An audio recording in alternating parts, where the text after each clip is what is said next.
Amis, j'espère que vous allez bien. Donc, je fais cette petite vidéo. Ça fait très longtemps que j'ai pas posté des vidéos parce que j'ai pas de temps et puis je me suis concentrée sur beaucoup de choses. Donc, malheureusement, comme je vous avais dit, moi, je fais pas des vidéos pour avoir de l'argent. Je fais des vidéos pour donner des informations.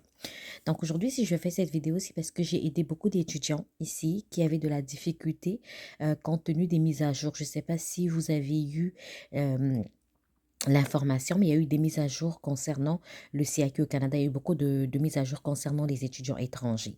Donc, n'ayez pas peur. Beaucoup vous fait peur pour dire qu'on a fermé, on va geler. Il y a beaucoup de choses qui se passent. Mais écoutez, vous savez, chacun, les gros titres là qu'on met là, c'est juste pour pouvoir vous attirer, aller regarder des vidéos et eux, ils ont leur argent.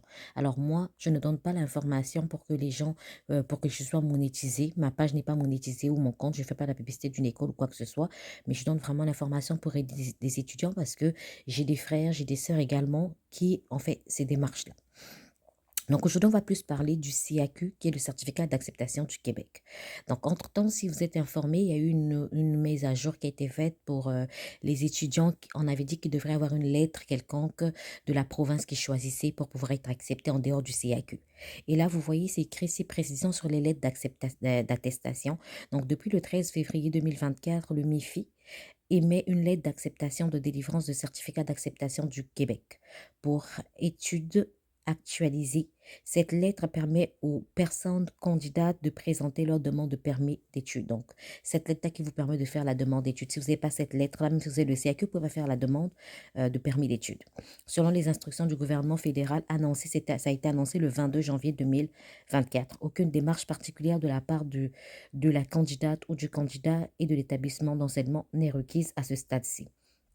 Si le MIFI vous a émis une lettre d'acceptation, d'attestation, désolé, de délivrance de certificat d'acceptation du Québec pour étudier avant le 13 février 2024 et que vous avez besoin d'une lettre d'attestation actualisée pour présenter votre demande de permis d'études auprès du gouvernement fédéral, veuillez remplir ce formulaire.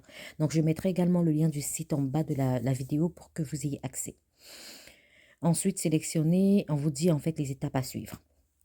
Donc, en fait, l'information que je devrais vous donner, qui est vraiment très capitale, c'est pour les étudiants, par exemple, qui avaient fait une demande d'admission l'année dernière à une université quelconque pour le premier cycle, je pense, donc baccalauréat premier cycle, et que l'université les a laissé savoir qu'ils ne pouvaient pas faire un report d'admission parce qu'il y a certaines universités qui, malheureusement, pour le premier cycle, on peut pas faire de report d'admission, il faut faire une deuxième admission.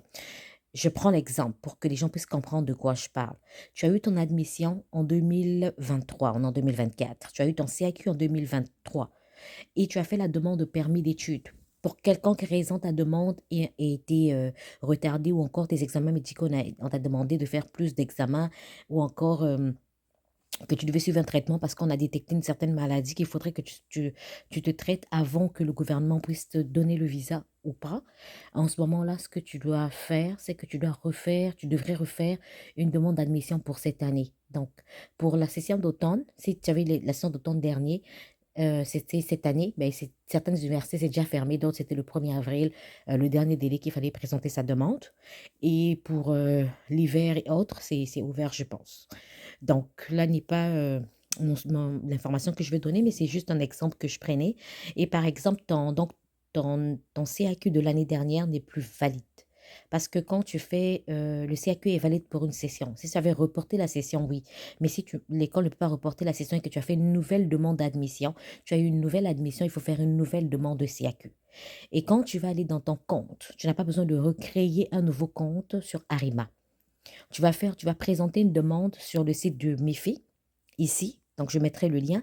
Et quand ta demande sera créée, présentée plutôt, tu auras un numéro de demande. Donc, tu vas aller dans Arima.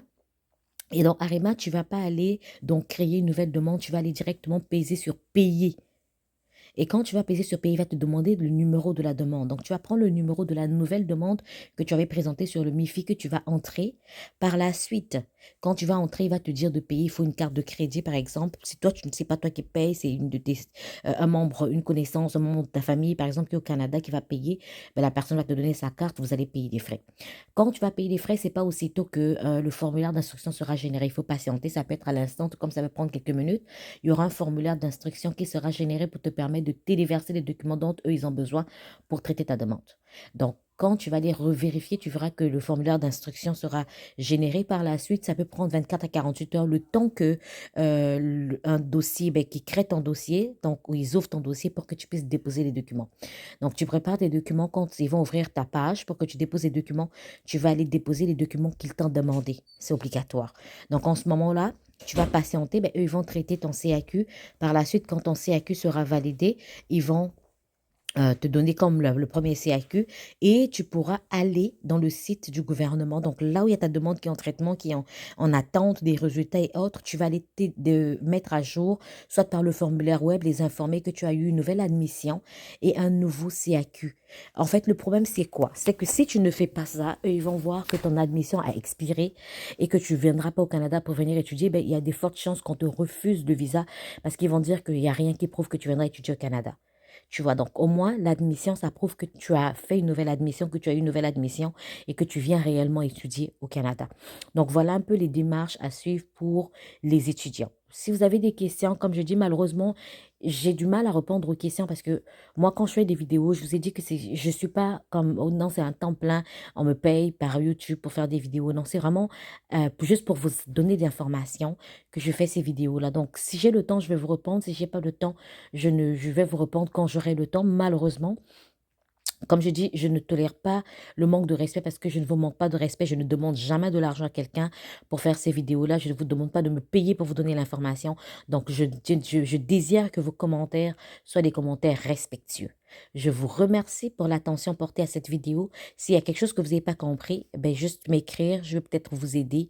Et je ne fais pas des démarches pour des gens. Ne me posez pas des questions sur vos demandes d'asile, s'il vous plaît. Vous faites des demandes d'asile ou quoi que ce soit. Ne me posez pas ce genre de questions parce que je ne suis pas agent d'immigration.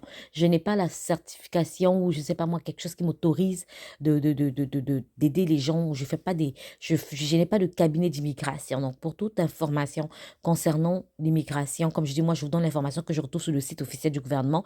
S'il y a plus d'informations, ben, appelez le gouvernement ou écrivez-les. Il y a les formulaires web pour poser vos questions ou encore pour soumettre vos problèmes. Ils sont mieux placés pour vous aider. Si j'ai la réponse, je vais vous donner. Mais la réponse se trouve également sur le site du gouvernement. Si j'ai pas de réponse, mais malheureusement, je vais simplement vous orienter vers le gouvernement. Donc, je vous remercie. Je vous souhaite de vous porter bien et je vous souhaite un excellent week-end. Merci. À très bientôt. Bye.